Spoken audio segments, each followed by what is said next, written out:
E agora vamos falar um pouco, então, Carol, das divergências. A gente falou aqui de várias similaridades, né, de Bitcoin com religião. E quais são as divergências? O que não tem nada a ver, assim, né? Bom, algumas coisas, alguns pontos a gente já trouxe, né? Que acabou de comentar sobre religião e poder, né? Os reis, o poder ficava nas mãos de reis, faraós, né? De governantes, e que Bitcoin agora descentraliza esse poder. Isso é uma coisa que a gente já falou, uma divergência total, né? De como Bitcoin é diferente de religião. Mas acho que vamos ficar aí um tempo, porque eu acho que esse ponto ele é muito bom. Ah, Porque se a gente pegar a história ali, absolutismo e tudo mais, até os faraós, como tu falou, os reis, eles eram uma entidade divina. Então era o tempo em que religião e poder estavam unidos, né? Na verdade, as pessoas usavam a religião como pretexto também para ampliar o poder delas. Elas eram, enfim, conexão direta com Deus na Terra, os reis e faraós, por exemplo. E aí muita gente pode dizer que, bom, mas Bitcoin também pode ser usado para isso. Governos podem adotar Bitcoin, podem inserir nos seus caixas, nas suas reservas, e Bitcoin vai ser usado para amplificar o poder dos governos.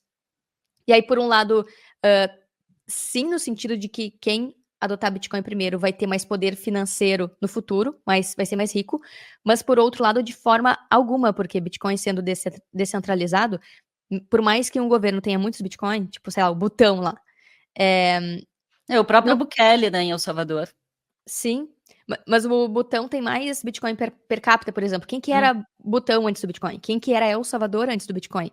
Olha como sim, Bitcoin já está empoderando países que estão começando a entrar em rota de discussão e sendo referências macro pelas suas estratégias com Bitcoin, né? Então o ponto é, por mais que esses países se tornem muito poderosos, ou vamos supor, Estados Unidos, existe um papo aí que o Trump quer colocar Bitcoin nas reservas dos Estados Unidos, uma proposta.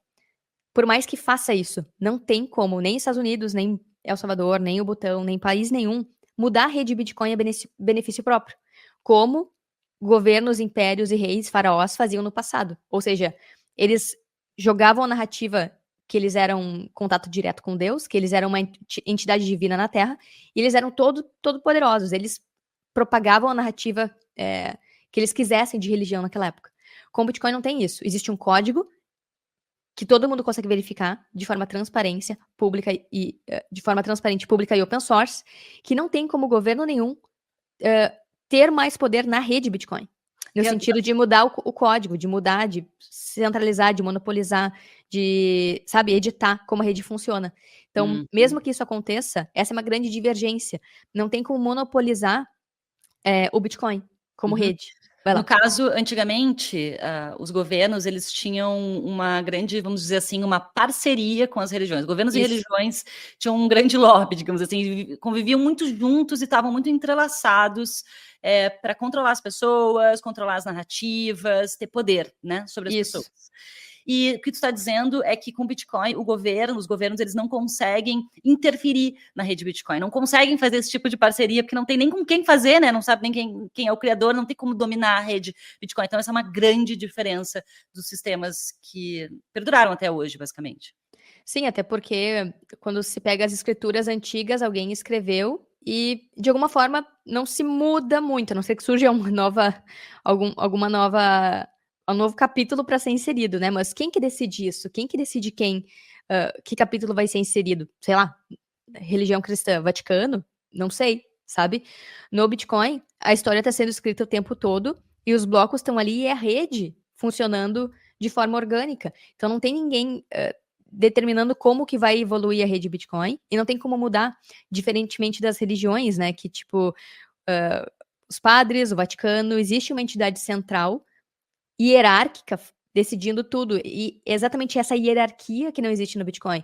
Então, sei lá, religião cristã, que é o que eu mais, sei lá, conheço, tem lá o sacerdote, sumo sacerdote, tem os padres, então tem o papa, então existe uma hierarquia, né, nesse sistema de crenças. Sim, fora que provavelmente tem muitos documentos que eles guardam lá no Vaticano que a humanidade não tem conhecimento algum. Daí a gente está falando de transparência, a gente não consegue Isso. ter acesso.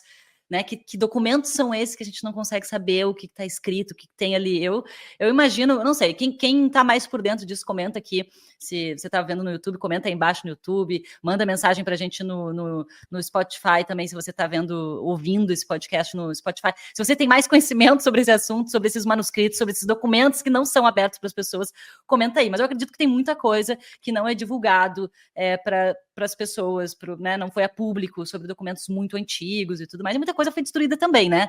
Mais um ponto, né? Na rede Bitcoin, você tem muitos nodes rodando, não tem como destruir a rede, ou seja, está tudo ali, desde o primeiro bloco a gente tem registro de estudo, não tem como ser destruído, porque para ser destruído, você precisa destruir todos os nodes que estão espalhados pelo mundo, ou seja, é muito difícil, inclusive tem node rodando em satélite, então você teria que destruir inclusive um satélite, ou seja, é muito difícil. Já os documentos de religiões foram destruídos durante esses séculos, né, de história, muita coisa se perdeu por conta justamente de guerra de poder e de narrativa, e com Bitcoin não tem como ser destruído, é mais um outro ponto aí de divergências com Bitcoin e com religião. Sim. Então, nesse ponto, é o ponto em que a religião, ela tendeu ao poder durante séculos, teve uma relação muito próxima com o poder, né? Então, a religião era usada para ampliar o poder de reis e governantes. Bitcoin não serve a ninguém, não serve a políticos ou a poderosos, né? Então, por mais que eles usem o Bitcoin como ferramenta, assim como usaram no passado o ouro, né? As igrejas eram pintadas de ouro, então o ouro foi muito usado como uma ferramenta, mas não tinha como, por exemplo, a igreja monopolizar o código atômico do ouro. Se a gente fosse pensar assim sobre, será que o sistema Fiat seria um castigo? Seria algo nesse sentido? Porque o Bitcoin ele não pune, né, as pessoas.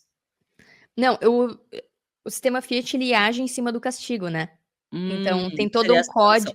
todo um código de como tu tem que usar o dinheiro. E que se tu não usa, se tu não paga imposto, se tu não aceita, se tu é obrigado a usar o real. Se tu não usa, tu é multado ou preso. Então, é um sistema que roda em cima do castigo.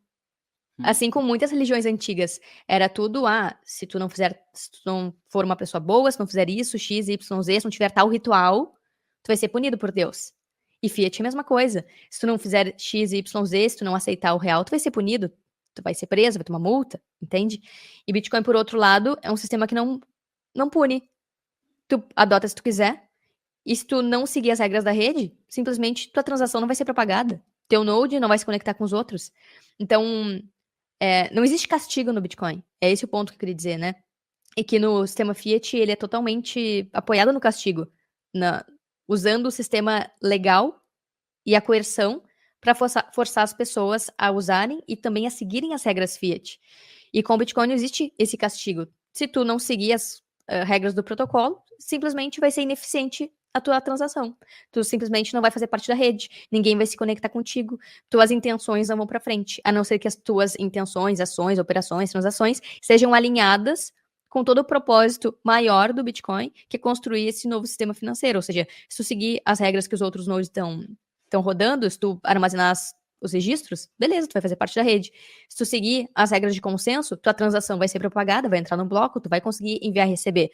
Mas se tu quiser hackear a rede, tu vai ter que gastar um poder computacional gigantesco, tu vai ter que, de alguma forma, ter mais poder que todo mundo de computação e de energia, o que desincentiva, porque não tem como competir. A pessoa teria que, enfim, comprar todas as máquinas do planeta Terra e ainda ter o poder computacional energético de 2 sóis para conseguir ter uma energia o suficiente para conseguir corromper a rede e conseguir, de alguma forma, monopolizar. Então, o castigo não existe no Bitcoin, porque não tem nem como atacar, não tem como punir a rede. Simplesmente, ou a rede punir os usuários. Simplesmente, se a pessoa fizer algo errado ou que não faz parte do consenso, não vai ter efeito algum.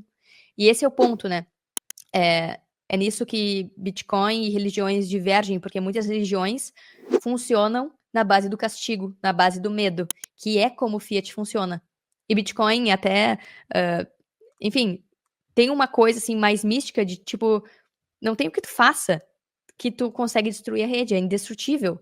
E isso é uma coisa até meio divina, se a gente parar pra pensar, né? Tipo, é intocável, é uma coisa poderosa, que não tem como ninguém destruir, atacar, ou modificar, ou pegar pra si.